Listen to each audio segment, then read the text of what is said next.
سنرى في هذا البرنامج شعائر نصرانية يفعلها الشيعة الإمامية، شعائر يهودية يفعلها الشيعة الإمامية. سنرى في هذا البرنامج شعائر بوذية هندوسية يفعلها الشيعة الإمامية.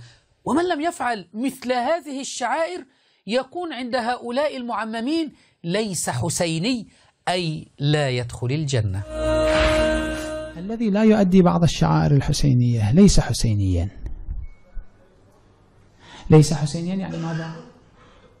يعني لا حصة له في الجنة أبدا.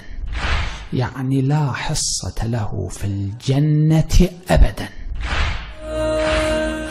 فمن لا يلطم ولا يطبر ولا يتطين ولا يضرب ظهره بالسلاسل ليس حسينيا ولا يدخل الجنة. شعائر حسينية أم وساوس شيطانية؟